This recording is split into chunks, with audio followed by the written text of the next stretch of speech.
sebelum kita masuk ke materi, saya sapa terlebih dahulu. Assalamualaikum Bang Ramdan. Waalaikumsalam. Ya, gimana Bang? Sehat Bang?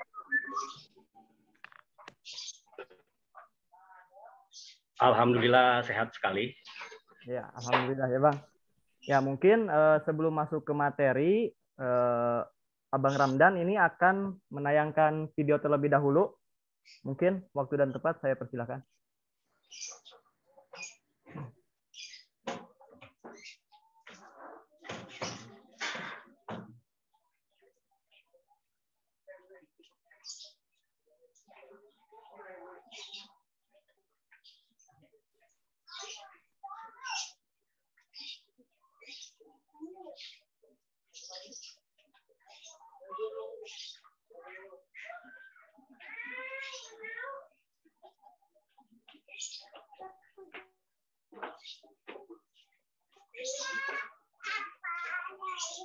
Apa?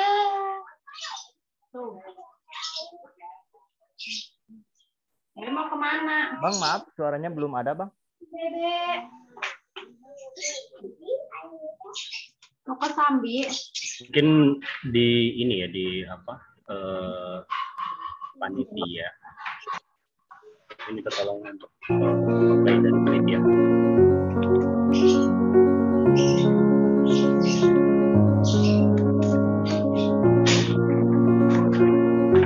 Dede ada apa nih Sambi?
Oke, baik.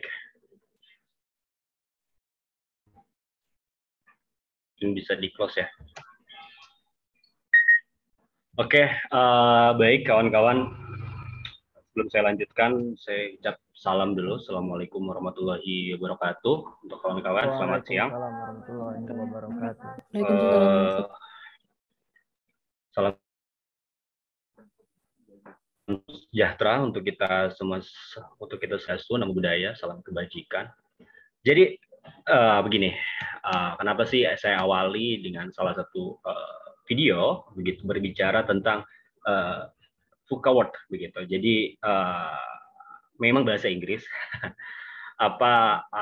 Jadi bicara VUCA ini adalah dunia yang hari ini kita hidup di dalamnya. Gitu. VUCA ini kan sebuah akronim tentang volatility, kemudian uncertainty, kemudian complexity, dan ambiguity. Nah, secara sederhana VUCA itu apa? Mungkin kawan-kawan akan memahami hari ini kenapa hoax itu sangat masif, gitu. Disinformasi kemudian disinterpretasi itu secara masif berada di mana-mana. Gitu. Nah, itulah salah satu produk dari VUCA.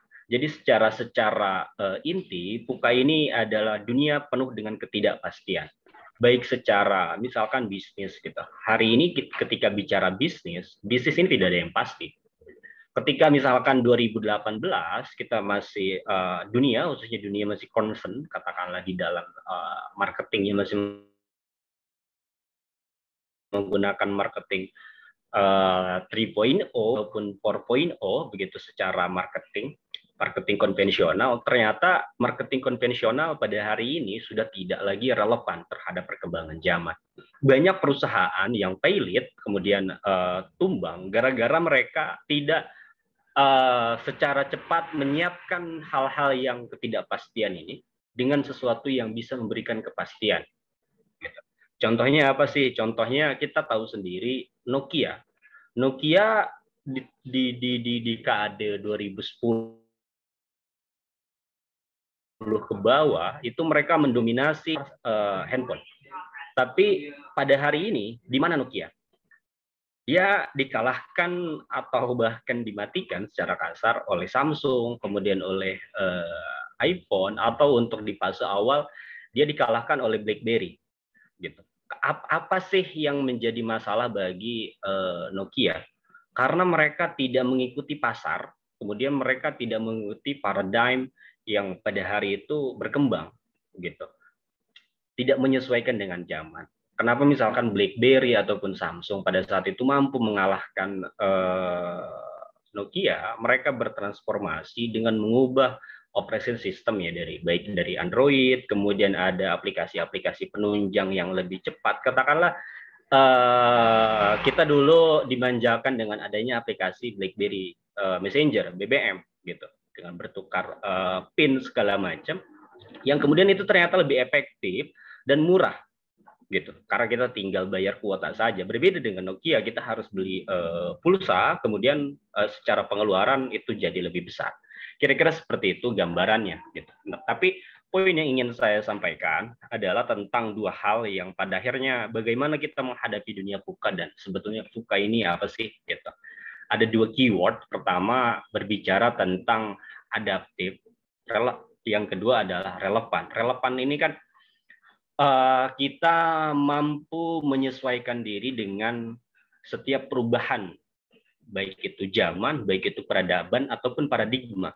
Paradigma ini adalah pola pikir dan kerangka dasar manusia berpikir. Gitu. Kemudian adaptif. Adaptif ini ya kita harus mampu siap sedia ketika ada perubahan-perubahan secara cepat, kita harus mampu adaptif terhadap perubahan itu. Gitu. Kawan-kawan harus ketahui bahwa perubahan hari ini itu tidak berbicara lagi tentang persekian hari, persekian minggu, atau persekian tahun. Perubahan hari ini bergerak secara cepat, persekian detik. Gitu. Setiap detik berganti, setiap detik itu pula perubahan itu ada. Gitu. Contohnya, saya ambil contoh secara sederhana bahwa digital learning dan blend learning itu di mana direncanakan akan terwujud secara masif itu di 2030. Gitu. Ini penelitian yang keluar atau yang datang dari para peneliti yang akhirnya memunculkan sebuah konsepsi yang hari ini kita sebut dengan Revolution 4.0, gitu. Peneliti dari Jerman. Mereka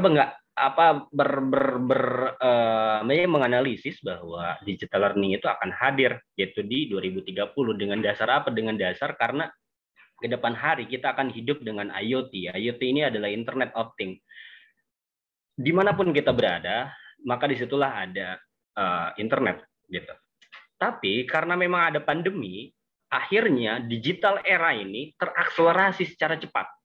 Digital learning hari ini sudah kita lakukan, kawan-kawan sudah biasa kuliah secara online, kemudian kita pun berdiskursus hari ini secara virtual, gitu, bertatap muka dalam dunia maya, gitu. Itulah hasil daripada perubahan-perubahan secara cepat, gitu. Nah, itu kan sebagai gambaran kerangka dasar yang kemudian apa sih hubungannya dengan manajemen kepemimpinan organisasi, gitu. Nah, itu yang akan saya bahas sedikit lebih banyaknya. Kemudian mungkin ini disclaimer kepada kawan-kawan. Karena pertama saya masih mahasiswa, kemudian saya sangat suka dialektika, begitu. Ketika kawan-kawan ada yang tidak sependapat dengan argumentasi saya, langsung saja langsung dibantah, gitu. Saya lebih suka seperti itu, gitu. Karena mahasiswa memang dilahirkan untuk seperti itu, berdialektika. Baik, saya awali mungkin tentang kepemimpinan dahulu sebelum nanti mungkin di tengah atau di akhir saya komparasikan bagaimana sih apa itu KUKA, kemudian dengan MKU ini hubungannya seperti apa, dan kita sebagai orang-orang organisator, gitu, mengimplementasinya kan seperti apa, itu kita bahas di kemudian. Pertama, saya ingin bahas tentang kepemimpinan, gitu. Dalam sebuah debat, katakanlah bicara debat, itu kan harus ada dalil dan dalih, gitu, untuk menjadi dasar daripada kerangka diskusi.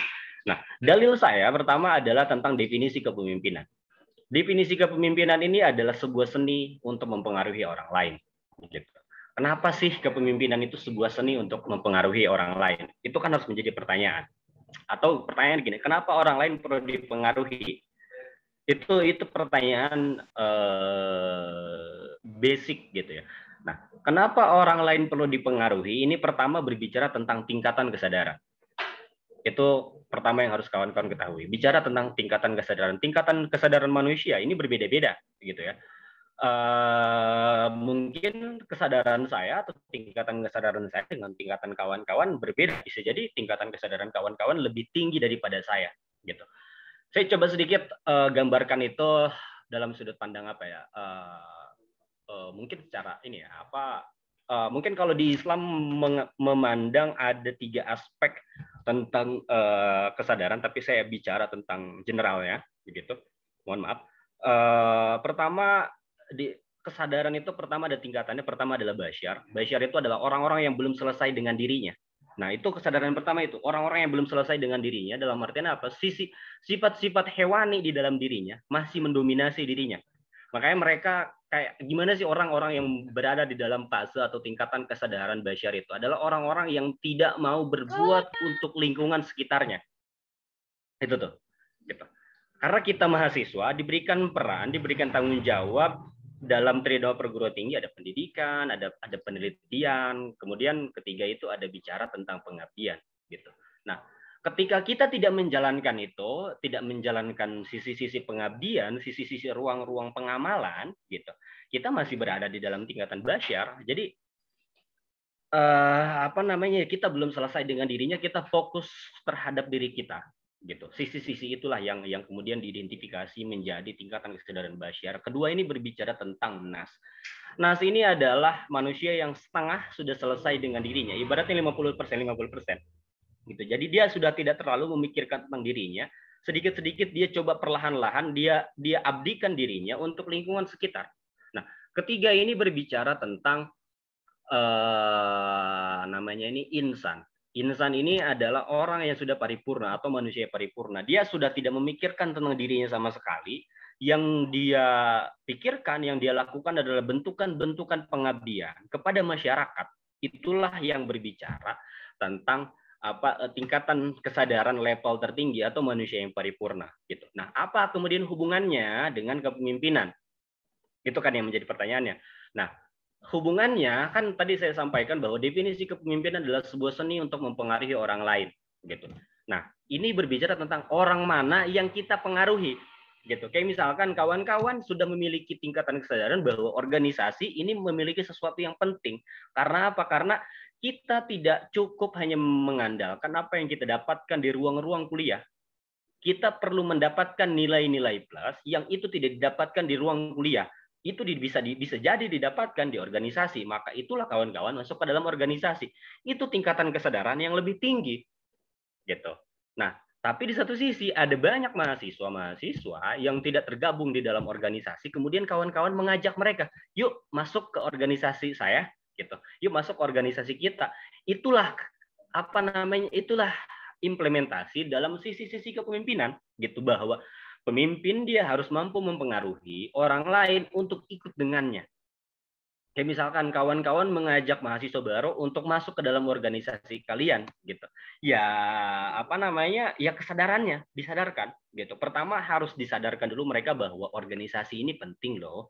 Organisasi ini bisa memberikan sesuatu yang tidak didapatkan atau tidak diberikan oleh ruang-ruang kelas. Maka itulah kawan-kawan bisa masuk ke dalam organisasi gitu. Secara sederhana seperti itu. Itulah yang kemudian menjadi definisi daripada kepemimpinan. Jadi kepemimpinan adalah sebuah seni untuk mempengaruhi orang lain gitu. Jadi kalau ditanya kenapa orang lain perlu dipengaruhi, karena berbicara tingkatan kesadaran gitu. Tingkatan kesadarannya di mana bahwa menjadi mahasiswa tidak bisa gitu-gitu aja. Khususnya hari ini, dan kita akan menghadapi masa depan. Dalam menghadapi masa depan kita tidak cukup mengandalkan apa yang kita dapatkan di ruang-ruang kelas, karena yakinlah daya saing dan persaingan masa depan akan sangat kencang di situ. Gitu. Contohnya seperti apa sih? Contohnya 2017 pemerintah Indonesia sudah membuat sebuah agreement. Ada disebut sebagai MEA. MEA itu adalah masyarakat ekonomi ASEAN. Masyarakat asing bisa bekerja di Indonesia gitu. Yang paling happening itu kan ketika pekerja dari Tiongkok atau dari Cina gitu kan, banyak yang kerja di Indonesia gitu. Di satu sisi itu bisa disalahkan, tapi di satu sisi pemerintah tidak salah-salah amat, karena mereka memang sudah membuat sebuah agreement, kesepakatan dengan negara di Asia gitu untuk membuat MEA, masyarakat ekonomi ASEAN, khususnya di Asia Tenggara gitu. Orang-orang Asia Tenggara bisa bekerja di Indonesia, itu tidak menjadi sesuatu yang salah gitu.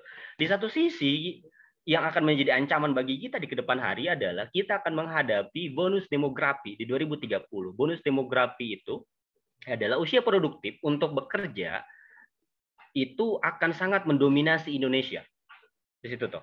Nah, ketika daya saingnya adalah kita bersaing dengan banyak pemuda yang berkualitas, yang memiliki kompetensi, yang memiliki skill atau kemampuan gitu, pun ditambah dengan kampus negeri gitu, terus kampus-kampus ternama, kalian punya kompetensi apa untuk bersaing dengan mereka? Itu kan pertanyaannya, ya kan? Nah, apa kompetensi apa yang harus dimiliki sih gitu? Kalau saya menggunakan paradigma Human Resource Development gitu kan, HRD, mereka menganggap bahwa misalkan ada sebuah berkas dari mahasiswa fiksi, kemudian dengan mahasiswa dari kampus negeri, ya mereka akan memilih dari kampus negeri. Karena apa? Karena pertama secara sertifikasi mereka terjamin, kemudian secara kualitas pendidikan ya kampus negeri. Begitu. Itulah kenapa kemudian mereka memilih kampus negeri. Tapi apakah kita memiliki peluang untuk bersaing dan menang dengan kampus negeri? Sangat besar. Gitu. Pertama apa? Pertama kita harus aktif di organisasi. Karena apa? Karena HRD itu akan melihat bahwa orang-orang ini aktif di organisasi atau tidak.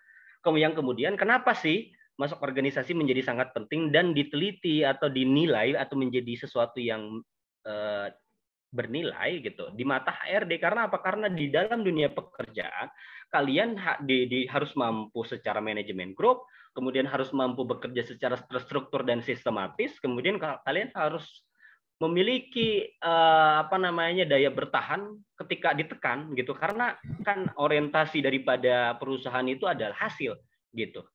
Nah, pertama saya ingin bahas tentang daya tekan. Kalian di organisasi dapatkan itu, pressure, tekanan itu akan kalian dapatkan gitu kan, baik itu di internal, bagaimana kalian menjalankan program-program kerja bidang, ataupun ditekan oleh kampus gitu, itu kan sudah biasa. Tapi kan di situ kalian belajar, dan disitulah pembelajarannya. Kemudian bagaimana mengurus SDM, sumber daya manusia di organisasi, kalian diajarkan untuk seperti itu, gitu, diajarkan untuk bagaimana bersosialisasi, kemudian bagaimana gerak berkelompok, bagaimana mewujudkan tujuan organisasi secara bersama-sama, secara berkelompok, gitu. Itu kalian dapatkan di organisasi, ya kan? Nah, skill-skill itulah yang akan menjadi salah satunya, akan menjadi penunjang dalam kita bersaing, gitu. Kemudian yang kedua apa? Yang kedua ini berbicara tentang critical thinking. Critical thinking ini menjadi sangat penting untuk kita kuasai bagaimana kita bersaing ke depan, begitu. Karena dari critical thinking kan gini, kalian ketika bekerja disuruh untuk menyelesaikan masalah. Nah, menyelesaikan masalah, mencari solusi itu tidak mudah. Perlu critical thinking, perlu logika yang kencang, daya analisis yang kencang gitu untuk mencari solusi ini, ataupun inovasi-inovasi gitu. Nah, kalau tidak didasari dengan critical thinking, ini akan menjadi menjadi masalah gitu. Malah itu akan menurunkan penilaian kita atau menurunkan grade kita gitu. Kalau saya boleh sharing gitu, salah satu output kenapa critical thinking ini menjadi penting, ini saya alami sendiri gitu, karena saya sangat suka baca buku gitu, khususnya buku-buku kemudian logika dan buku-buku isu-isu kontemporer gitu. Saya ketika itu akan mengikuti sertifikasi dari Google. Tahapan pertama saya sudah selesai itu. Kemudian ketika saya ingin masuk ke dalam tahap lanjutan gitu kan, untuk ekspor di bidang digital marketer, itu ada screening dulu. Screeningnya ini pertama menggunakan bahasa Inggris, kemudian kita harus bikin PPT dan dites critical thinking kita dalam problem solving gitu. Akhirnya karena saya pertama suka baca buku filsafat, secara critical thinking saya ya memiliki lah sedikitnya begitu, kemudian sering berdiskusi, yang itu melatih critical thinkingnya. Akhirnya saya lulus gitu untuk mengikuti digital marketing certification dari Google Garage gitu, dan sampai pada lulus itu seleksinya sekitar 5.000, yang dipilih itu sekitar 100 orang gitu. Itulah sisi-sisi yang kemudian kita bisa maksimalkan. Karena gini, kayak misalkan kayak jurusan saya, kenapa pada akhirnya saya fokuskan untuk mengambil sertifikasi gitu, karena memang ijazah itu udah nggak ada nilainya hari ini. Ini mau saya coba share kepada kawan-kawan. Mungkin untuk jurusan-jurusan yang spesifik kayak kesehatan itu masih berlaku gitu ya, ijazah itu menjadi penting. Tapi kayak jurusan saya jurusan komputer multimedia. Bicara multimedia ini bicaranya tentang kompetensi. Kompetensi itu di afirmasinya bukan dengan ijazah tapi dengan sertifikasi gitu. Di situ tuh gitu. Nah, untuk kita ikut sertifikasi ini wah sulit betul. Pertama itu sulit, kedua itu mahal banget gitu. Pun ada yang gratis, yaitu ada sekitar 5.000 yang kalian harus bersaing dengan mereka yang pinter-pinter, tapi ketika kalian punya sertifikasi itu, kalian bisa bersaing dengan orang-orang yang sangat banyak gitu. Nah, kemudian bagaimana sih itu dimaksimalkannya gitu? Saya maksimalkan sertifikasi itu untuk bikin konsultan. Hari ini saya sudah punya konsultan, yaitu Cyber Analytica, konsultan yang fokus di bidang digital campaign gitu. Kemudian personal branding, company branding di situ, yang itu membuka jendela lebih luas gitu, kenal dengan legislator-legislator, anggota-anggota dewan yang kemudian secara political branding dan campaign-nya saya yang jalankan itu gitu. Nah, itu kan bicara tentang peluang, gitu, bicara tentang tantangan. Kalau saya tidak memiliki kompetensi itu, saya tidak bisa bersaing dengan kampus-kampus negeri yang jurusannya sama, kemudian secara keilmuan bisa jadi lebih ataupun sama gitu. Tapi kan itu sebuah perbandingan gitu. Nah, disitulah sisi-sisi tentang leadership di dalam diri kita. Kan kita sadari bahwa setiap manusia ini adalah pemimpin gitu kan di muka bumi, bicara tentang khalifatun fil ardh, pemimpin di muka bumi gitu. Ataupun misalkan bisa secara radikal, katakanlah kita discuss yang lebih radikal gitu, bahwa setiap agama, kawan-kawan bisa baca karena saya sangat suka baca, baik itu perbandingan secara agama, kitab sucinya saya baca juga begitu. Di seluruh agama berbicara bahwa setiap individu adalah pemimpin di muka bumi gitu. Itu bisa saya pastikan. Kalau tidak ada gitu, itu bisa potong kuping saya. Bahwa setiap agama gitu berbicara tentang setiap manusia adalah pemimpin di muka bumi. Atau apa sih intinya? Intinya secara sederhana, pemimpin ini adalah mereka yang menjadi bagian daripada solusi.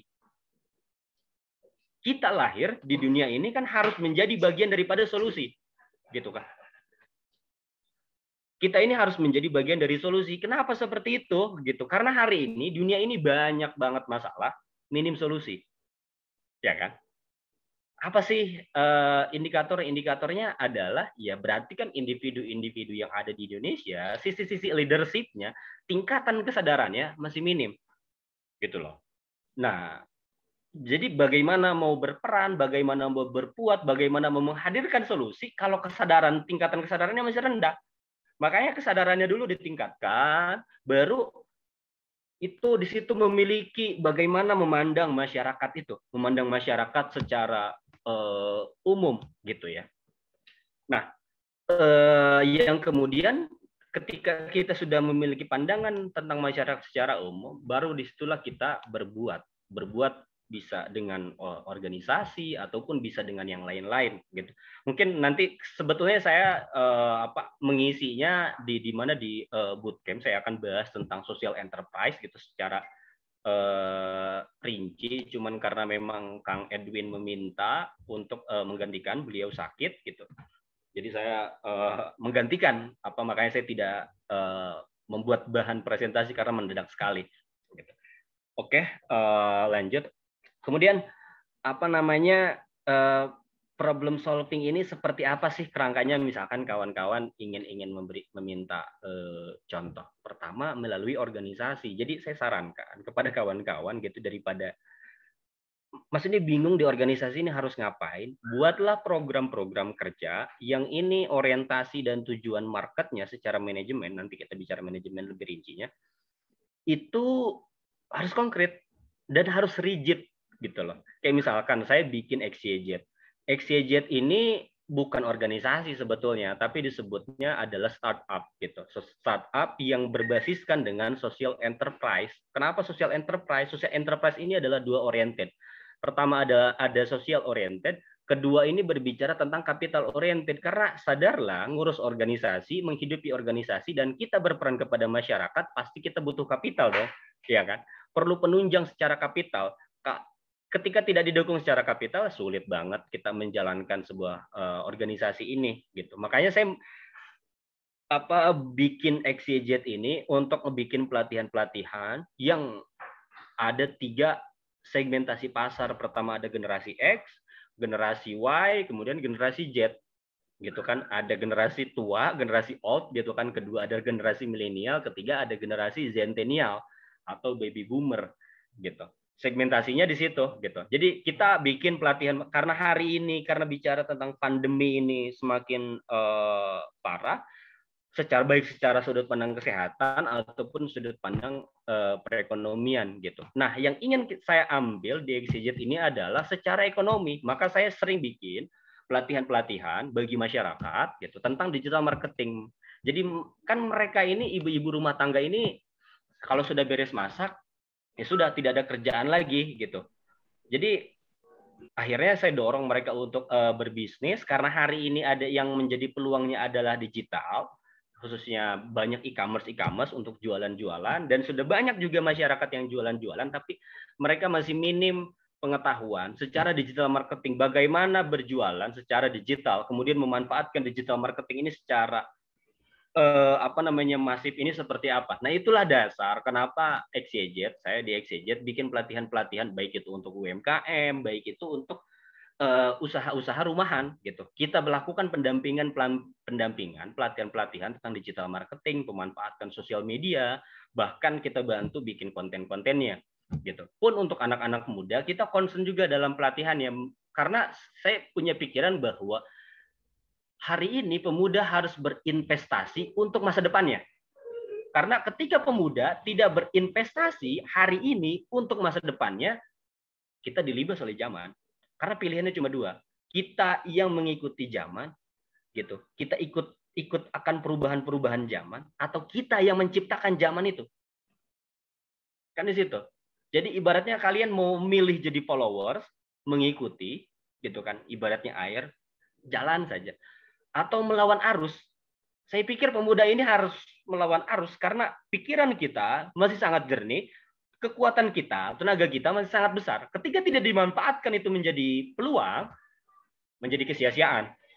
Gitu. Itulah kira-kira tentang tentang kepemimpinan yang kemudian itu bagaimana kepemimpinan itu sisi-sisi leadership itu diturunkan ke dalam organisasi gitu. Nah, sebelum diturunkan ke organisasi kan kita perlu sebuah tools. Sebuah toolsnya ini apa? Sebuah toolsnya ini disebut dengan manajemen. Gitu. Kalau manajemen kan secara bahasa ya dari bahasa Inggris UK. Manage, mengatur gitu. Bagaimana mengatur, kemudian apa sih inti daripada manajemen? Mungkin kawan-kawan pahami tentang manajemen itu ada POAC ya, ada POAC gitu, ada planning, organizing, actuating dan controlling.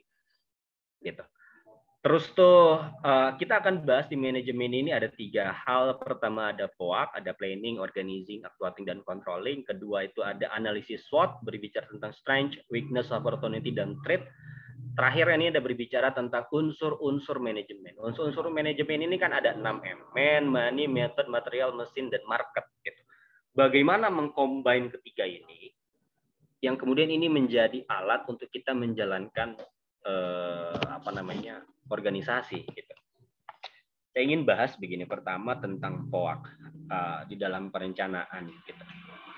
Biasanya kita ini bikin perencanaan ya cuma satu plan aja gitu. Misalkan plan A ya sudah itu aja rencananya gitu. Katakanlah misalkan kalian ingin membuat sebuah program, plannya ya sudah A, sudah itu gitu. Tanpa didasari dengan analisis SWOT, yaitu berbicara tentang kekuatan dari plan A itu seperti apa, gitu kan, kelemahannya apa, ancamannya apa, peluangnya di mana, gitu, tanpa menggunakan analisis lah secara sederhananya. Yaitu agendanya tidak akan maksimal, gitu. Nah, bagaimana sih yang memaksimalkan manajemen ini supaya kita memudahkan kita, gitu. Kalau saya punya pikiran, ini hasil analisis saya sih ya. Pertama, ketika kita membuat sebuah planning, sebuah perencanaan itu harus didasari dengan unsur-unsur manajemen. Kedua, dengan analisis SWOT. Dan satu prinsip ketika kita membuat sebuah perencanaan, jangan pernah membuat perencanaan hanya satu plan saja, gitu. Jadi harus dibuat plan A, plan B, plan C. Plan A itu harus dianalisis dulu. Kekuatan plan A ini apa? Kelemahan dari plan A ini apa? Apa yang akan menjadi ancaman dari plan A ini? Gitu. Begitupun seterusnya, plan A, plan B, plan C dan seterusnya. Gitu. Jadi dianalisis dulu apa kelemahannya, apa kekuatannya, apa yang akan menjadi ancaman bagi setiap rencana itu. Ketika itu sudah dianalisis, itu dijadikan sebagai opportunity atau peluang, ya kan? Nah, peluang ini apa sih? Peluang ini adalah, kalau saya memahami opportunity ini adalah memperbesar kemungkinan pada ruang ketidakmungkinan untuk berkata tidak mungkin. Di situ. Jadi memperbesar kemungkinan pada ruang ketidakmungkinan untuk berkata tidak mungkin, itulah peluang. Jadi pilihannya adalah kita mau mengambil peluang atau tidak. Ketika kita mau mengambil peluang, itu harus didasari dengan 3 hal. Kita harus tahu dulu kelemahannya apa yang akan jadi ancaman, apa kekuatannya. Di situ tuh. Itulah yang kemudian menjadi satu kesatuan. Jadi POAC dengan apa namanya dengan analisis SWOT ini menjadi satu kesatuan. Ketika kita membuat sebuah planning itu kan di dalam planning itu kan konsepannya seperti apa, kerangka dalam strukturalnya seperti apa, gitu.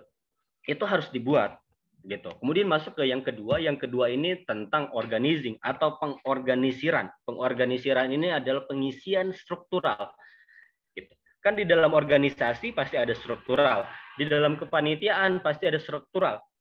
Bagaimana memaksimalkannya menggunakan manajemen yang top, gitu.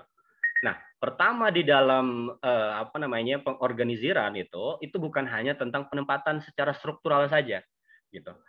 Ketika organizing ini kita harus menggunakan unsur-unsur manajemen. Pertama ada SDM, kan SDM, sumber daya manusia. Menempatkan manusia di pos-pos struktural ini harus sesuai dengan ketertarikannya, dengan kemampuannya. Itu satu kuncinya tuh. Ibarat sebuah syarat gitu kan untuk menempatkan orang-orang itu dia harus ditempatkan sesuai dengan ketertarikannya. Pertama, ini wajib banget sesuai dengan ketertarikannya. Kedua, berbicara tentang kompetensinya, skillnya atau kemampuannya. Gitu. Saya bahas satu saja. Kenapa harus sesuai dengan ketertarikannya? Ini berbicara tentang gerak-gerak apa ya bahasanya gerak-gerak ikhlas. Beda mungkin kalau kalian melakukan hal yang tidak kalian sukai, pasti ada rasa terpaksa, kemudian rasa capek itu akan sangat tinggi. Tapi berbeda ketika kalian melakukan segala sesuatu berdasarkan ketertarikan kalian. Pasti kalian menjalankannya akan dengan menikmatinya. Maksud saya di situ gitu. Jadi kita sebagai seorang pemimpin kita harus tahu ketertarikan setiap anggota kita itu apa saja supaya ketika penempatannya pas, tepat sasaran gitu. Kedua kan bicara pertama SDM, kedua adalah modal. Di dalam pengorganisasian kayak misalkan kita mau bikin sebuah acara, modalnya dari mana nih? Itu harus dicari gitu. Mungkin kawan-kawan harus tahu, ini bikin agenda ini tanpa menggunakan uang spesial pun dari kampus gitu. Kita push, khususnya saya ingin mengajarkan kepada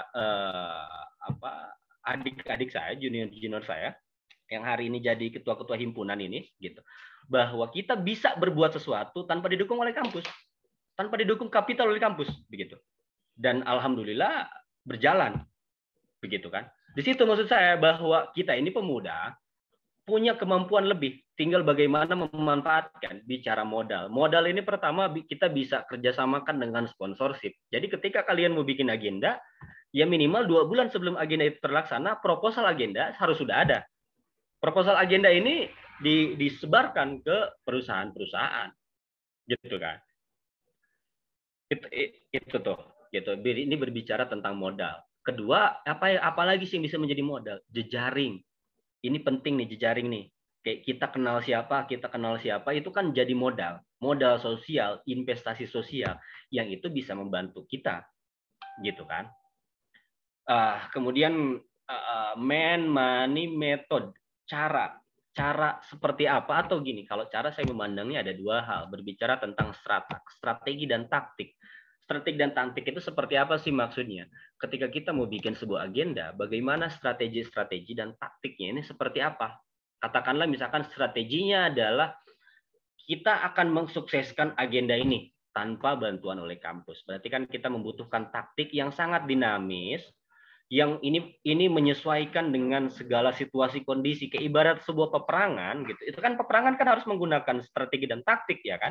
Kan taktik ini menyesuaikan dengan kondisi medan operasi gitu. Nah, itulah maksud saya gitu. Jadi metode atau cara itu kita mau pakai cara seperti apa?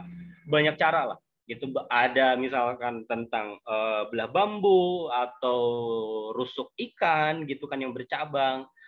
Ataupun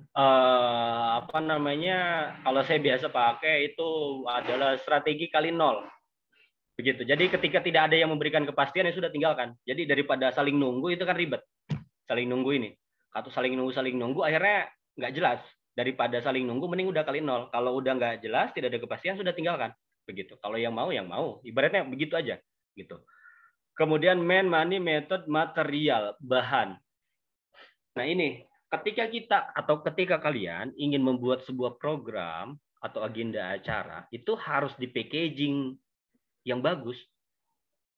Ini penting gitu. Bentukannya ini seperti apa? Kayak saya punya pikiran, ini kalau misalkan kawan-kawan mau tahu behind the scene daripada Youth Fest 2021 ini, awalnya ini adalah LDKO dari salah satu himpunan gitu. Cuman saya pikir kenapa harus LDKO? Cuman daya jual LDKO itu apa sih gitu? Saya tanyakan nggak bisa jawab. Ini kan apa ya? Ya mau gimana? Kalau pikiran saya ketika mau bikin sebuah program kerja atau agenda acara secara packaging dan daya jualnya itu harus punya. Maka kita membutuhkan bahan-bahan. Gitu. Bahan-bahannya apa? Bisa jadi salah satunya adalah momentum. Gitu. Makanya saya berikan saran kepada kawan-kawan di himpunan ini sebagai inisiator acara ini, Youth Fest ini. Saya bilang bahwa di 17 Agustus ada satu momentum yang bagus dan itu bisa dimaksimalkan. Maksimalkan ini bisa menyesuaikan nantinya dengan orang-orang yang akan kita undang. Gitu. Kemudian dengan perusahaan-perusahaan yang akan kita ajak kerjasama. Di situ tuh. Gitu. Karena pertama bicara tentang momentum, mereka akan sadar tentang momentum. Kayak bicara tentang 17-an, pasti salah satu poinnya adalah tentang bagaimana pemuda berperan. Kan di situ, betul nggak? Ya kan? Nah, itu maksudnya analisis itu harus digunakan sebagai bahan gitu, ataupun itu yang nanti menjadi kendaraan. Nah, terakhir ini berbicara tentang market, tentang pasar mana yang mau kita tuju gitu. Jadi ketika kayak misalkan agenda ini sasarannya mana gitu, akhirnya kan muncul sasarannya pertama adalah anggota HIMA dan UKM, ya kan, kedua adalah mahasiswa secara umum, ketiga adalah pemuda secara umum. Itu tuh segmentasi pasar yang jelas sehingga konten-konten dan direct yang kita bawa ke mereka itu tepat sasaran. Maksud saya itu di situ.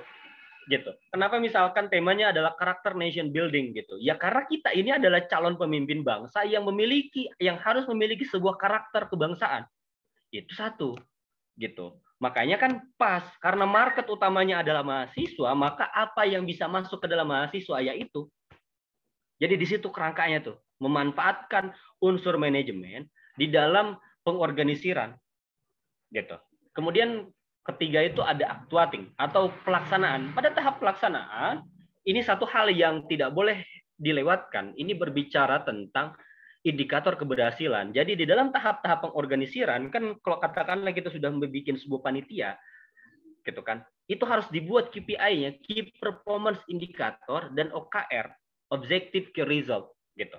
Itu yang saya biasa gunakan kerangka pikir itu, paradigma itu, sehingga ketika kita mau step up ke langkah-langkah selanjutnya sampai pada tahap pelaksanaan, ini harus sesuai, harus searah, kayak ibarat sebuah tangga, gitu loh. Kan bertahap tangga itu, tapi kan ada space dari tangga pijakan satu ke pijakan yang kedua. Itulah yang maksud saya. Sebelum kita naik ke pijakan yang kedua dari pijakan yang pertama, itu harus ada indikator dulu sehingga kenapa kita harus langkahkan kaki kita ke pijakan yang kedua. Itulah yang disebut dengan KPI, Key Performance Indicator. Supaya apa? Supaya indikator keberhasilan dalam setiap langkah ini jelas.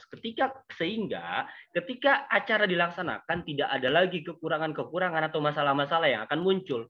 Ibaratnya apa? Meminimalisir masalah. Gitu. Nah, terakhir adalah controlling. Controlling ini kalau saya memahaminya adalah evaluasi.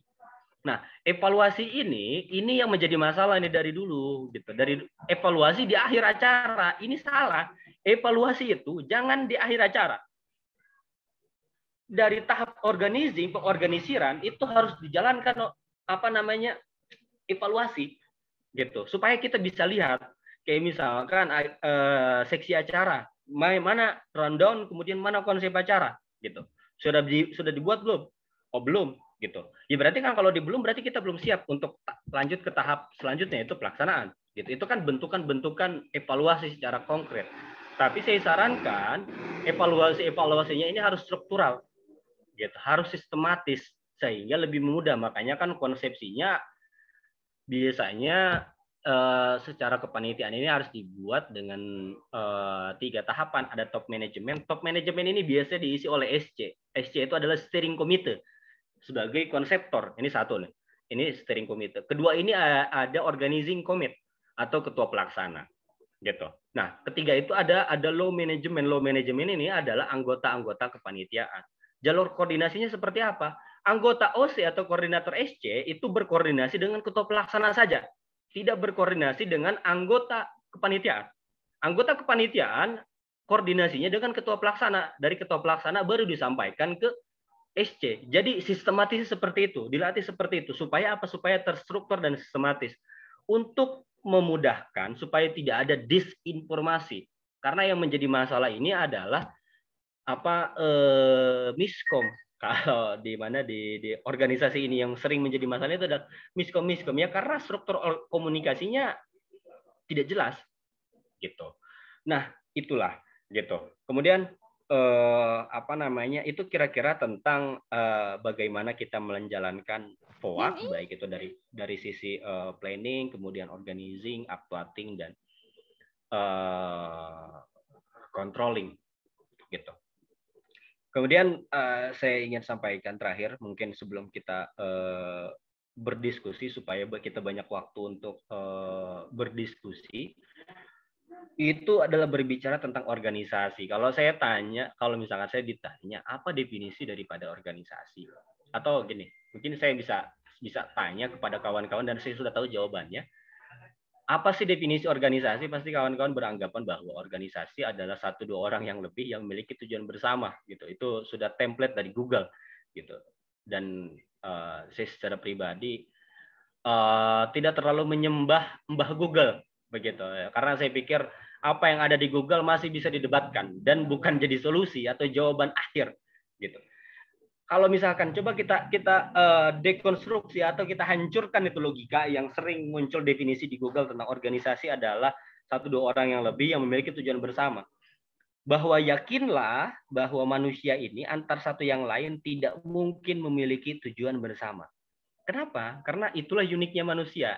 Setiap manusia memiliki motif yang berbeda-beda. Itu secara sains tuh, bahwa sekalipun orang kembar secara genetik gitu kan, tapi secara pikiran mereka berbeda, nggak mungkin sama. Jadi nggak mungkin 1-2 orang yang memiliki tujuan bersama. Tujuan setiap orang berbeda-beda. Kayak kalian ikut mengikuti agenda ini, tujuannya berbeda-beda, ya kan? Ataupun misalkan kalian ya laki-laki atau kita laki-laki mendekati perempuan pasti punya tujuannya berbeda-beda, baik itu tujuan buruk ataupun tujuan yang jelek. Kira-kira seperti itu, gitu. Tidak mungkin sama, itu mustahil, gitu. Itu apa ya? Kekonyolan yang dibiarkan terus-menerus ada di Google itu, bahwa definisi organisasi adalah 1-2 orang yang lebih yang memiliki tujuan bersama, gitu. Kalau saya memahaminya, saya membuat sebuah antitesis daripada tesis itu, bahwa kita tidak mungkin memiliki tujuan bersama, tapi kita akan memiliki visi yang sama, yaitu apa? Kesadaran bersama. Baik itu kesadaran untuk saling membesarkan satu sama lain, gitu kan? Kemudian kesadaran untuk saling mendorong satu sama lain di dalam organisasi, gitu. Ataupun mewujudkan tujuan organisasi atau tujuan individu. Di situ tuh. Jadi yang akan menyatukan kita adalah bukan tujuan bersama, tapi kesadaran akan hal yang sama. Sekalipun di hal-hal yang berbeda, kesadarannya akan berbeda-beda. Gitu. Nah, jadi kuncinya adalah di organisasi itu harus punya kesadaran bersama. Apa kesadaran bersamanya? Gitu. Nah, itu tinggal kawan-kawan cari. Gitu. Kalau saya hari ini masih aktif menjadi fungsionaris di Himpunan Mahasiswa Islam, menjadi pengurus di tingkat kota, gitu. Kita punya satu kesadaran bersama. Kesadaran bersamanya itu cuma satu sebetulnya, yaitu berteman lebih dari saudara. Kira-kira di situ. Itu kesadaran yang kita terjemahkan dalam sikap dan tindak di dalam organisasi. Itulah salah satu contoh menjadi kesadaran bersama, gitu. Itu kan bisa kawan-kawan adaptasikan di dalam organisasi. Jadi setiap organisasi dia harus punya tujuan-tujuan,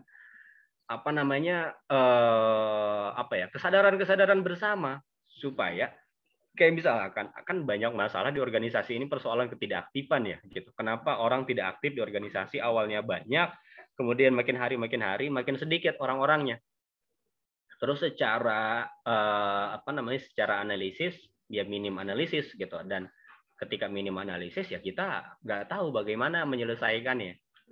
Nah, pertama yang ingin saya sampaikan bahwa kenapa orang ini pada akhirnya tidak aktif di organisasi, karena mereka tidak memiliki kesadaran yang sama dengan kalian sebagai fungsionaris atau sebagai pengurus gitu. Karena dari kesadaran bersama ini itu akan memunculkan tentang perkawanan, tentang pertemanan, kemudian kedekatan secara emosional gitu. Itu di situ kan. Nah, kedua hal ini didasari dengan apa? Kesadaran akan hal yang sama. Jadi itu value-nya atau nilainya. Di situ kira-kira kawan-kawan apa? Jadi jadi organisasi ini, kalau saya memahami definisi organisasi ini adalah alat perjuangan. Itu aja. Kenapa organisasi menjadi alat? Ya memang organisasi ini adalah alat karena begini, organisasi ini semacam laboratorium dan kalian adalah penelitinya gitu loh. Kan peneliti itu kayak kalian meracik formula A, formula B gitu kan. Katakanlah misalkan kalian ingin meracik menjadi seorang pemimpin bangsa di dalam organisasi gitu. Kan kalian racik formulanya di organisasi itu. Kemudian ada gagal, itu menjadi hal yang biasa. Tapi teruslah racik. Ketika kalian menemukan formula yang pas, akhirnya formula itu bisa menghantarkan kalian kepada tujuan kalian. Itulah organisasi. Organisasi itu adalah alat laboratorium atau kendaraan yang mengantarkan kalian kepada tujuan. Gitu. Tapi kalau saya lebih memahaminya adalah organisasi sebagai alat perjuangan. Karena apa? Karena saya pikir kalau hidup hanya sekedar hidup, anjing pun hidup. Maka untuk membedakan kita dengan anjing adalah apa? Kita berperan aktif bagi lingkungan sekitar. Karena anjing tidak mungkin begitu. Sekalipun anjing bisa berperan bagi yang punyanya, bisa bikin mereka senang segala macam. Berarti kita harus lebih dari anjing dong, ya kan? Ibaratnya begitu. Kan kalau hidup hanya sekedar hidup, anjing pun hidup. Terus kalian hidup di dunia ini ngapain? Ibaratnya begitu maksud gua. Ya jadikan organisasi ini sebagai alat perjuangan, bahwa kita ini hidup harus diperjuangkan gitu. Kayak tujuan kalian atau tujuan kita kan itu harus diperjuangkan. Tidak mungkin tujuan itu terwujud tanpa diperjuangkan. Bullshit. Gitu. Kayak misalkan gue punya tujuan besar. Tujuan besarnya apa? Ya setidaknya di 2034 gue sudah bisa berada di Senayan, begitu. Itu kan tujuan secara politik, tapi tidak menjadi soal. Tapi kuncinya apa? Itu harus diperjuangkan. Maka berarti dari sekarang harus banyak kenal dengan anggota-anggota dewan, kemudian gue harus serap bagaimana mereka menjadi anggota dewan itu. Kan kira-kira seperti itu. Step up-nya, langkah-langkahnya. Di situ maksudnya. Nah, apakah organisasi mampu menghantarkan itu? Sejauh ini iya, bahwa organisasi kayak yang hari ini gua berada di situ mampu mengantarkan itu. Begitupun kalian. Gitu, Mbak. Jadikan organisasi menjadi kendaraan kalian untuk mengantarkan kalian kepada tujuan yang besar, gitu. Nah, kira-kira itu sebagai bahan diskusi saya, gitu, karena memang saya tidak suka menyampaikan bahasan-bahasan langsung kepada poin-poinnya. Jadi patah-patah memang kalau kawan-kawan menganggap bahwa banyak yang belum sinkron pembahasan-pembahasan, memang saya sengajakan supaya kita bisa berdiskusi banyak dan berdialektika. Kira-kira seperti itu dalil yang saya sampaikan, baik itu ada dalih ataupun ketidaksepakatan apa yang saya sampaikan, ataupun ada pertanyaan ataupun pandangan-pandangan, saya sangat buka dan tidak saya batasi. Kira-kira seperti itu, saya kembalikan kepada moderator untuk mengarahkan ke diskusi. Terima kasih Bang Ramdan. Nah, mungkin supaya lebih interaktif lagi gitu pembahasan kali ini, kita lebih diskusi lagi, sharing-sharing langsung bersama Bang Ramdan. Mungkin dari teman-teman kalian semua ada yang mau ditanyain, bersilakan. Untuk raise hand terlebih dahulu ya.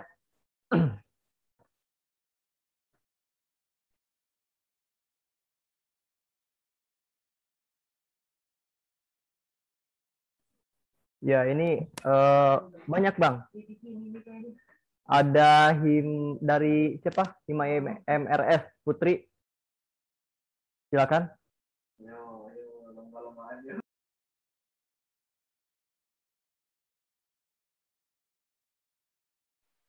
Assalamualaikum warahmatullahi wabarakatuh. Perkenalkan, nama saya Waalaikumsalam Putri Siti warahmatullahi Fatimah. wabarakatuh.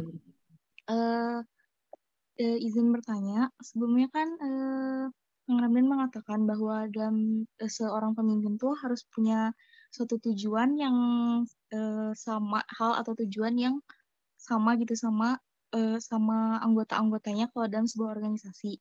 Nah, pertanyaan itu, gimana sih Kang supaya kita tuh bisa supaya seorang pemimpin tuh bisa menyatukan sebuah pendapat ketika ternyata di lapangan tuh terjadi perbedaan pemahaman baik antara pemimpin dengan anggota organisasi atau anggota yang satu dan anggota yang lainnya.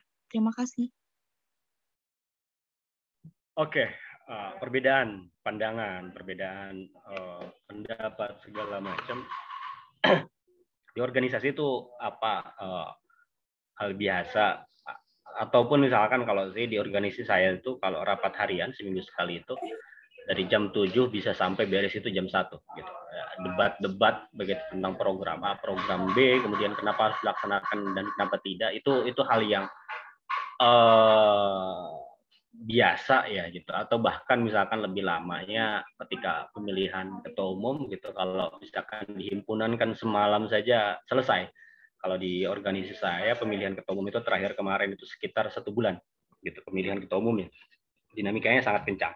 Nah, bagaimana menyatukannya? Kalau ini mungkin kembali kepada syarat-syarat kepemimpinan ataupun penunjang lah bagi seorang pemimpin.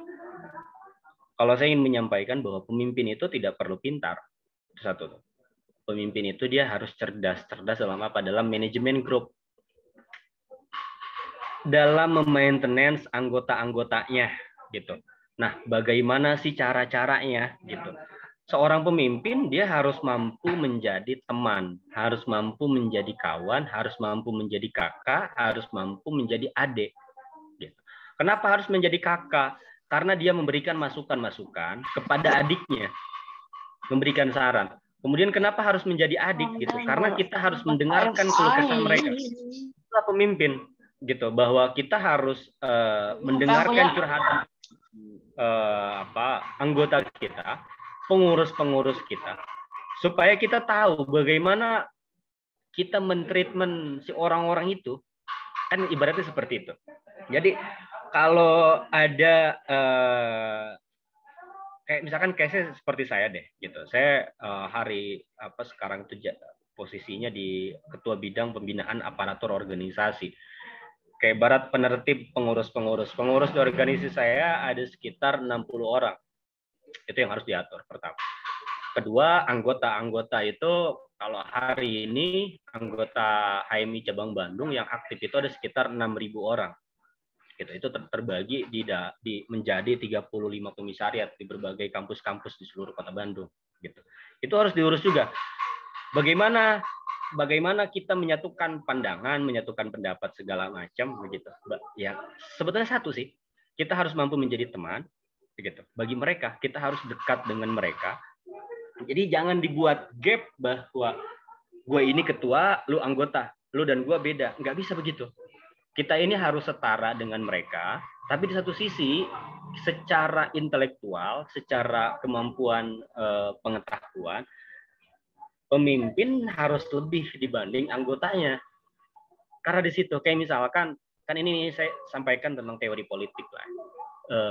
Hal apa yang kemudian orang ikut dengan kita? Kayak misalkan banyak orang-orang yang ikut dengan kita. Bagaimana sih? Ini kalau di dalam politik ada dua hal. Pertama, orang akan ikut kita ketika kita memiliki otak, isi kepala. Itu satu tuh. Itu yang pertama. Ya memang pemimpin itu harus punya otak. Dia maksudnya otak dalam artian tidak perlu pintar, tapi kecerdasan. Poinnya di situ tuh, point of view-nya gitu. Ya pemimpin ini dia harus cerdas dalam mengelola anggota-anggotanya, dalam memanage anggota-anggotanya. Itu satu tuh kalau dalam politik. Jadi kalau kita nggak memiliki kemampuan secara pengetahuan yang dalam, kita akan ditinggal oleh anggota-anggota kita. Atau yang kedua, orang ikut dengan kita apa sih? Ya isi perutnya. Perutnya itu apa sih? Ya maksudnya kebutuhan mereka kita bantu. Kan itu aja sih. Jadi misalkan kalau kayak di mana ya, di organisasi internal kampus gitu kan, ya kan kalau misalkan secara kapital politik itu dijalankan kurang tepat lah, maksudnya belum waktunya gitu kan. Jadi kalau saya menyarankan adalah pemimpin dia harus menjadi teman gitu. Itu mungkin yang saya alami, secara saya empiriskan secara pengalaman. Yang kedua adalah ya mungkin ini lebih berbicara tentang tipe atau gaya kepemimpinan. Jadi kan tipe atau gaya kepemimpinan ini kan ya kalau mudahnya ada dua lah gitu. Sebetulnya ada 7 kan. Ada 2 yang mungkin kawan-kawan sangat familiar. Pertama ada demokratis, kedua ada otoriter. Nah, gaya atau tipe kepemimpinan ini tidak berbicara tentang baik atau buruk, tapi berbicara tentang kebutuhan. Ada kalanya kita ngurus organisasi menggunakan gaya kepemimpinan demokratis, gitu, menggunakan musyawarah, gitu. Tapi ada kalanya kita harus mengurus organisasi ini menggunakan metode kepemimpinan otoriter, instruktif sifatnya itu, mengarahkan. Karena memang ya banyak juga yang harus diarahkan supaya tersistematis. Kira-kira itu mungkin dari saya jawabannya. Saya kembalikan lagi. Nah, gimana Saudari Putri dari Hima MRS? Apakah sudah puas? Sudah, terima kasih. Ya, mungkin ada lagi. Oh, ini ada nih. Dari Hima KS, Najwa Aulia. Ya, silakan. Assalamualaikum warahmatullahi wabarakatuh. Waalaikumsalam warahmatullahi wabarakatuh. Saya Najwa Aulia. Boleh, mohon maaf, boleh di on cam dulu? Kameranya lagi error kan, nggak apa-apa ya? Oh iya, ya. Silakan. Ya, jadi kan tadi di awal Akang sempat bilang kalau logika dan filsafat itu jadi media utama untuk berpikiran kritis. Terus apa sih latar belakang yang menjadikan logika dan filsafat itu menjadi media utama untuk berpikiran kritis? Lalu, apakah ada media lain selain logika dan filsafat yang menjadikan kita untuk berpikiran kritis? Itu aja, Kang. Makasih. Baik, ini pertanyaannya bagus sekali, gitu ya. Kebetulan saya sekarang lagi mengarahkan juga ada ada siapa Omar yang sering saya ajak diskusi tentang filsafat dan logika sebagai medium kritis. Gitu. Jadi kalau saya bisa jawab kenapa mediumnya hanya ada 2, yang kemudian bagaimana sih gitu, atau kerangkanya seperti apalah. Gitu. Pertama logika. Di dalam logika ini banyak hal. Kenapa yang pada akhirnya ini menjadi pikiran yang kritis? Karena gini, kan berpikir kritis ini adalah kita mencari akar masalahnya. Terus, jadi apa ya? Kita harus tahu akar masalah secara radikal. Jadi radikal ini kan dari bahasa Yunani awal katanya, yaitu radix, sesuatu yang mendasar atau sesuatu yang mengakar dalam sekali. Gitu. Nah, berpikir kritis itu harus seperti itu. Kita harus tahu dulu akar masalahnya apa, yang kemudian kita bisa tahu. Kita harus mengkritiknya seperti apa, atau kita mengkritisinya seperti apa, masalah-masalahnya di mana, kemudian kita bisa tahu solusi-solusinya di mana. Gitu. Kenapa harus belajar logika? Biasanya kan kita sering ada satu hal yang disebut sebagai fallacy of logic atau kesalahan berpikir. Nah itu, kenapa harus belajar logika? Supaya kita tidak salah berpikir. Jadi kesalahan berpikir ini banyak hal. Contohnya seperti apa sih? Contohnya adalah yang sering dimunculkan di media. Ada sering berita bahwa kompor gas meleduk, gitu kan? Kompor gas yang meledak begitu. Bagi saya itu adalah fallacy of logic, kesalahan berpikir. Karena satu hal bahwa gas itu nggak pernah meledak. Di situ tuh. Jadi kalau misalkan ada gas meledak gitu, emang gasnya meledak? Enggak, gasnya biasa-biasa aja. Cuman gasnya bocor, akhirnya terbakar, kena api, jadilah api yang besar. Itu fallacy of logic pertama, gitu. Kemudian kedua itu kenapa kita harus belajar logika?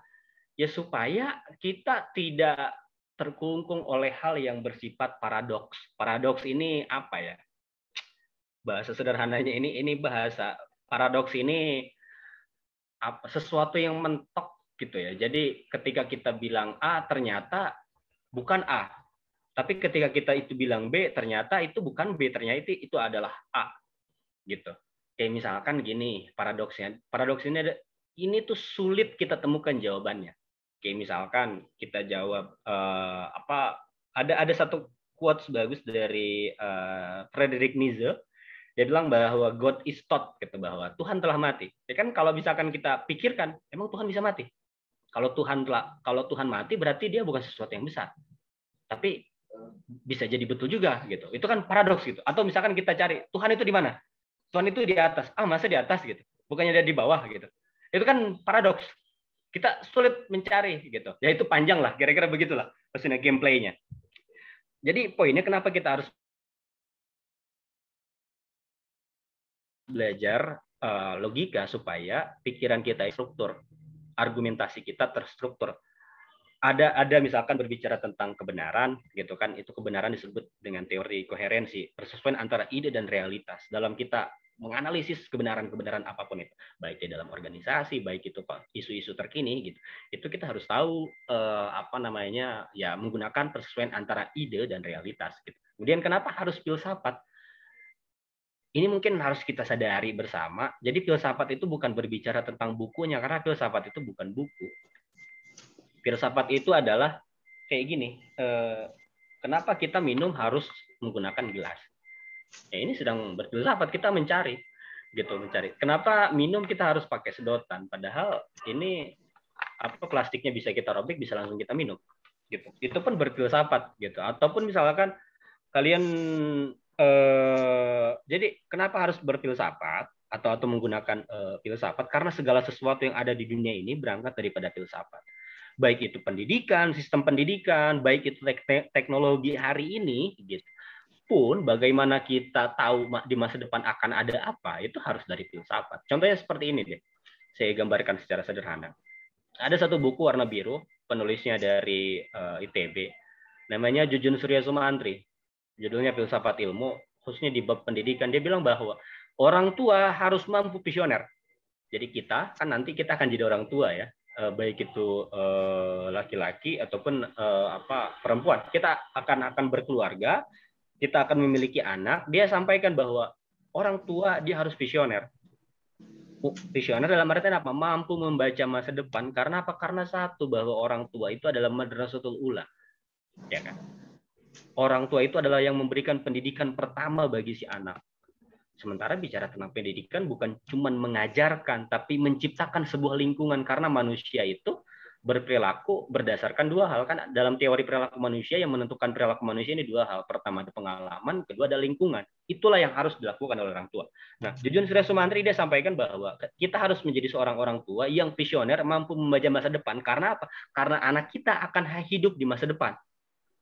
Nah, bagaimana kita mampu membaca masa depan itu? Pertama, kita harus lihat geopolitik nasional, gitu kan. Kemudian isu-isu kontemporer apa saja yang kita fokuskan hari ini, gitu. Itu harus kita pelajari sebagai orang tua. Itu kan akarnya daripada filsafat. Kita cari dasar-dasarnya, kemudian kita kembangkan, gitu. Kan dia panjang sih sebetulnya. Kalau filsafat itu kan ya secara umum ada tiga hal, ada empirisme, kemudian ya ada empiris, ada ontologi, dan ada aksiologi. Aksiologi ini berbicara tentang nilai guna atau kebermanfaatan. Sederhananya, handphone ini ketika dia tidak memiliki kebermanfaatan, dia secara nilai gagal. Gitu. Kayak misalkan digunakannya hanya untuk chat lawan jenis saja. Bagi gua ini HP, handphone secara nilai dia sudah gagal. Gitu. Karena nilai kebermanfaatan di dalam dia itu banyak banget. Kayak misalkan diskursus yang debatable-nya panjang. Apakah musik ini haram gitu? Ibaratnya begitu. Ini kan berbicara tentang nilai guna atau nilai kebermanfaatan. Ketika itu dimanfaatkan dengan sesuatu yang positif, maka dia tidak menjadi masalah. Berbeda hal ketika dia digunakan dengan sesuatu yang negatif. Itu berbicara tentang nilai kebermanfaatan. Nah, kita tahu nilai kebermanfaatan dan segala macam yang sangat kompleks gitu. Itu dari mana? Dari filsafat. Bahkan kayak misalkan pelajaran yang sama-sama tidak kita sukai, matematika, itu berangkat dari filsafat. Gitu. Jadi sederhananya kenapa harus mengawali dari filsafat dan logika? Itu sebagai pisau analisis untuk kita membedah. Apakah ada yang lain? Ada cara sederhananya. Cara sederhananya adalah diskusi, perbanyak diskusi. Itu aja sih. Karena dari diskusi itu kita sering berdiskusi gitu dengan orang-orang banyak. Akhirnya di situ kita melatih critical thinking, kita dilatih di situ. Kira-kira itu. Atau mungkin karena AKS itu kan, Hima AKS bisa nanti belajar sama Omar kalau tentang logika atau filsafat. Kira-kira itu. Terima kasih. Iya, ya, terima kasih Bang. Gimana saudara-saudari Najwa? Ya, cukup, Kang. Makasih. Iya, sama-sama. Nah, ini ada yang mau bertanya lagi nih Bang. Dari Hima AKS, Saudara Ade Mahmud. Ya, silakan. Assalamualaikum warahmatullahi wabarakatuh. Perkenalkan, nama saya Ade Mahmud dari Hima AKS. Izin bertanya, Kang, perihal tingkat kesadaran, bagaimana sih cara kita untuk menyeimbangkan antara kesadaran terhadap posisi kita sebagai mahasiswa, nah, dan satu sisi sebagai rakyat yang berada dalam era sekarang yang didominasi oleh pengaruh teknologi, Kang?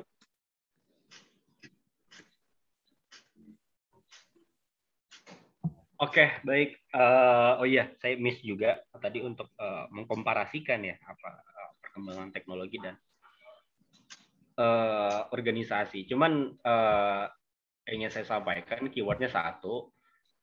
Dan tadi di awal saya sampaikan bahwa ya, perkembangan teknologi ini sudah bisa tidak ditahan lajunya, gitu. Jadi daripada ditahan kemudian bikin capek, ya sudah biarkan saja. Tapi bagaimana kita menghadapinya, ini ada dua hal keywordnya. Pertama adalah relevan, kemudian yang kedua adalah adaptif. Gitu. Relevan di sini apa sih? Kayak saya gitu. Ya ini tidak patut dicontoh sebetulnya. Saya pada akhirnya tidak lebih mementingkan ijazah dari fiksi, gitu. Tapi saya lebih mementingkan certification dari Google, gitu. Dan itu sudah sudah terbukti dengan saya kerja di dua tempat beberapa bulan ke belakang gitu, dengan valuasi sekitar per bulannya itu di atas 1 miliar di bidang digital marketing gitu. Sekalipun ketika open recruitment-nya itu syaratnya harus sudah S1, tapi saya nggak apply gitu kan. Ya akhirnya langsung diterima gitu. Kira-kira di situ.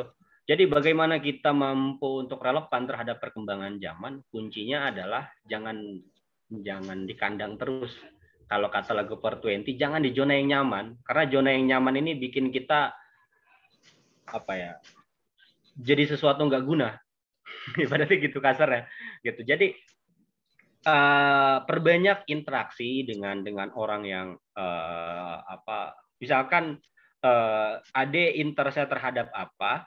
Nah, cari lingkungan yang memang bisa menunjang untuk menambah pengetahuan, menambah ilmu, menambah relasi. Jadi lebih kalau hari ini itu udah lebih ke situ. Aturan mainnya. Karena kan kalau misalkan kita fokuskan atau maksimalkan dengan apa yang kita dapatkan di ruang kuliah, belum tentu relevan terhadap perkembangan zaman juga. Ibaratnya begitu deh. Gitu. Kayak misalkan apakah di jurusan saya belajar tentang digital marketing? Enggak juga. Padahal hari ini itu butuh. Atau misalkan saya jurusan multimedia belajar tentang desain. Saya sudah ikut course dari Sound Academy berbicara tentang UI dan UX, user interface dan user experience dalam skala desain gitu. Ya itu tidak diajarkan di ruang kuliah, tapi ya itu bisa saya dapatkan di ruang-ruang non kuliah. Kuncinya adalah keluar dari zona nyaman. Kedua adalah harus bergerak berdasarkan dengan ketertarikan dan kebutuhan. Jadi dua hal ini. Kalian butuh apa, misalkan secara pengetahuan, butuh pengetahuan apa aja, itu harus dibuat itu. Kalau bisa misalkan ditulis, harus ditulis supaya lebih memudahkan. Jadi kalian butuh apa untuk penunjangnya, untuk masa depan itu harus ditulis. Terus kalian tertarik dengan apa, itu kalian harus tahu. Kan ketertarikan itu bukan tentang hobi saja, gitu. misalkan case-nya saya, karena case-nya saya biasa aja, ya maksudnya basic saya, baik itu secara pekerjaan ketika awalan itu adalah PJ, voice jockey, begitupun MC. Akhirnya ketika saya pindah ke Bandung, saya ikut Starby karena saya suka di depan umum, jadi penyiar, jadi MC gitu. Terus tuh akhirnya berkembang hari ini jadi di fokus di digital marketing ya, mau tidak mau kan saya harus di depan umum juga, secara public speaking saya harus handal, mau tidak mau kan itu yang harus dipelajari. Berarti saya butuh belajar tentang public speaking, saya butuh belajar tentang desain yang lain. Kira-kira di situ. Jadi hari ini mainnya udah gitu. Apakah misalkan pelatihan-pelatihannya banyak banget, gratis, banyak banget. Karena banyak startup yang keren-keren, agenda eventnya keren-keren, gitu. Itu bisa buat menunjang kalian gitu. Jadi kayak atau misalkan gini deh, ini salah satu contoh nih, ini sebagai kalau Karl Marx dia bilang bahwa kritik tuh kritik. Kan di sini nih banyak nih jurusan kesehatan ini kan, ada MRS, ada AKS gitu. Ketika kondisi pandemi hari ini kalian bikin apa?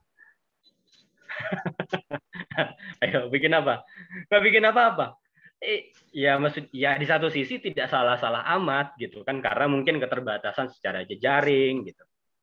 Kalau saya bikin namanya itu Jong Bandung sebagai kanal, kawan kan bisa follow. Cuman kalau bicara konten tidak banyak, tapi alhamdulillah sudah MOU dengan pemerintah Kota Bandung gitu. Dengan salah satu programnya adalah Bandung Menjawab dan Bandung Memanggil. Ini dua program menjadi satu gitu untuk bantu masyarakat baik secara sosial maupun secara bantuan tunai. Bantuan tunai ini kita punya program untuk bantuan bagi korban-korban PHK gitu, khususnya di Kota Bandung. Kira-kira di situ gitu. Nah, maksudnya ya itu hal-hal seperti itu tidak datang dari zona nyaman, atau misalkan khususnya di Piksi sumpah sih sempit gitu. Jadi cobalah keluar gitu kan, sering berdiskusi. Kira-kira itu gitu, harus banyak diskusi. Saya sering diskusi juga dengan Ketua Hima KS tuh Eki gitu kan. Jadi harus banyak diskusi gitu. Kalau untuk misalkan bagaimana mendapatkan segala macam, itu akan menyesuaikan. Tapi step-stepnya adalah keluar dari zona yang nyaman, kemudian coba mulai berinteraksi dengan orang yang sangat banyak, baru dari situ. Gitu. Nah, mungkin penutup untuk jawaban ke Ade itu adalah ada satu tokoh filsuf Aristoteles, dia bilang bahwa ilmu tertinggi adalah ilmu tentang diri kita. Jadi untuk menghadapi masa depan kita harus tahu dulu kita ini siapa, kita ini tertarik dengan apa, ketertarikan kita apa, kebutuhan kita apa. Itu harus secara sistematis kita bikin. Baru dari situ dibuatlah sebuah roadmap. Gitu. Kira-kira itu. Saya kembalikan kepada moderator. Ya, terima kasih Bang. Gimana Saudara Ade? Sudah puas? Cukup Bang. Siap. Oh, ini Terima ada kasih Kang. Iya, sama-sama. Ini ada satu lagi nih Bang.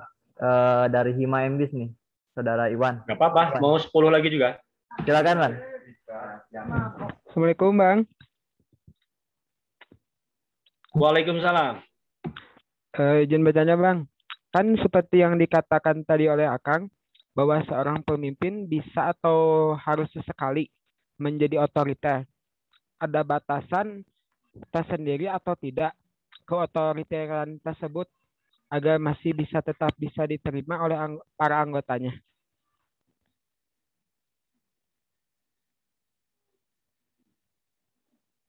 Sorry, boleh diulang pertanyaannya? Jadi bisa atau harus sesekali menjadi otoriter, ada batasan tersendiri atau tidak keotoritan tersebut gitu, agar masih tetap bisa diterima oleh para anggotanya. Oke.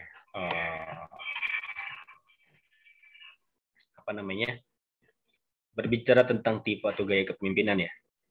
Ini bicara, jadi gini. Kedua hal ini harus dijalankan secara atau berdasarkan dengan kebutuhan. Jadi tidak misalkan otoriter full atau demokratis full, enggak.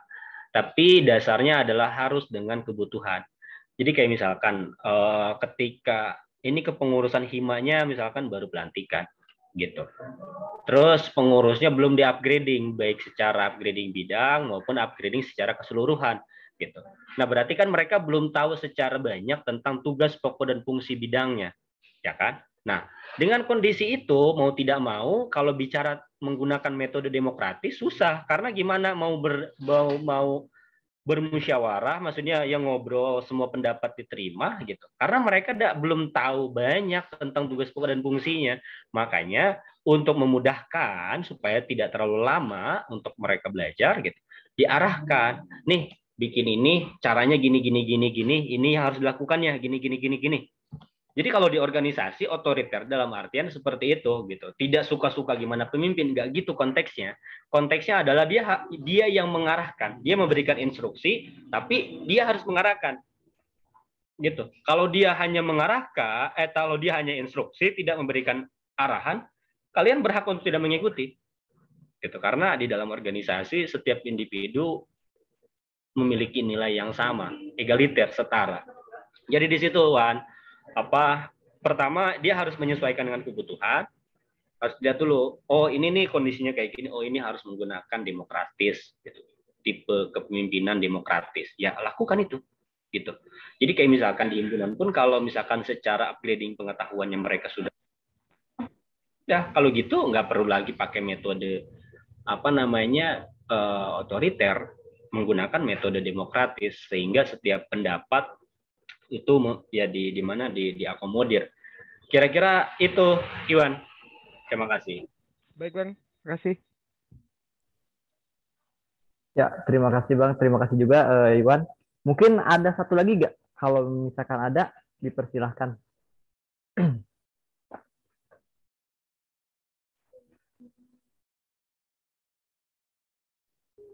Silahkan. Apabila ada yang mau ditanyain lagi.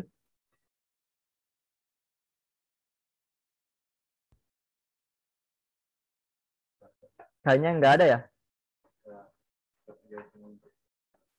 Udah mungkin udah pada paham nih Bang. Mungkin karena waktu juga Bang. Pembahasan kali ini kita udahin dulu.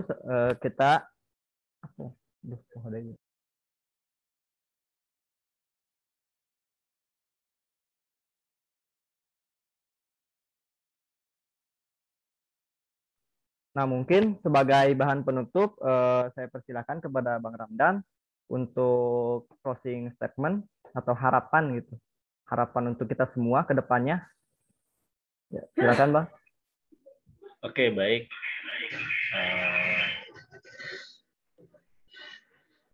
Mungkin bukan closing statement ya, karena kalau saya lebih berpikiran bahwa ini adalah awalan. Gitu, bahwa saya sebagai fasilitator yang membantu teman berdiskusi kawan-kawan gitu.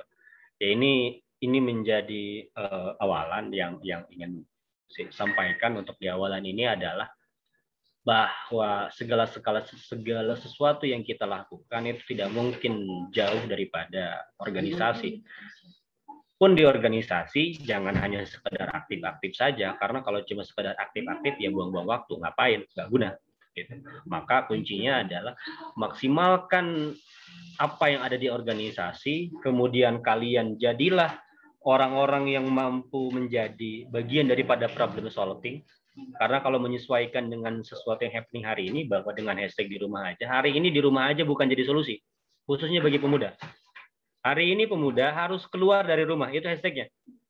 Keluar dari rumah dan berperan. Kalau nggak berperan, ya kembali lagi. Kalau hidup saya sekedar hidup, anjing pun hidup. Hairul kalam. Assalamualaikum warahmatullahi wabarakatuh. Terima kasih banyak. Waalaikumsalam warahmatullahi wabarakatuh. Ya, terima kasih banyak Bang. Mungkin pembahasan materi di sesi kedua ini dicukupkan sekian. Saya selaku moderator, saya kembalikan lagi ke MC. Wassalamualaikum warahmatullahi wabarakatuh. Waalaikumsalam warahmatullahi wabarakatuh. Terima kasih kepada moderator dan juga Bang Ramdan selaku pemateri atas pemaparan materinya dan diskusi yang luar biasa ini. Semoga ilmu yang disampaikan dapat bermanfaat untuk kita semua. Nah, teman-teman, untuk link absensi bisa langsung diakses di kolom chat room Zoom meeting. Diharapkan seluruh peserta mengisi Google Form absensi yang sudah dibuat panitia, tidak lebih dari batas waktu yang ditentukan.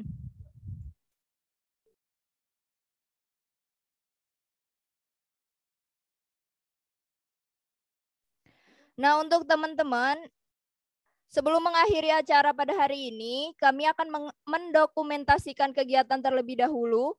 Dimohon kepada seluruh peserta untuk menyalakan kamera Zoom-nya.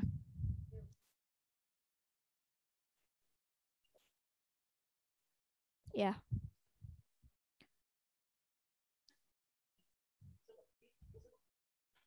Diharapkan untuk on cam kepada teman-teman yang belum on cam.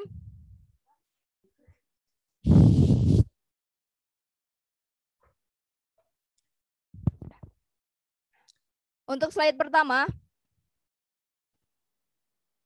kemudian slide kedua, slide ketiga, dan yang terakhir slide keempat. Terima kasih. Terima kasih banyak kepada narasumber, moderator, serta para peserta yang telah menyimak acara dari awal sampai akhir. Sampailah kita pada penghujung acara, yaitu acara yang terakhir, yaitu penutup. Maka dari itu marilah kita tutup acara ini dengan bacaan hamdalah bersama-sama. Alhamdulillahirrahmanirrahim. Semoga acara ini memberikan manfaat kepada kita semua. Saya selaku pembawa acara meminta maaf jikalau ada kesalahan dalam penyampaian maupun perkataan. Akhir kata terima kasih. Wassalamualaikum warahmatullahi wabarakatuh. Waalaikumsalam warahmatullahi wabarakatuh.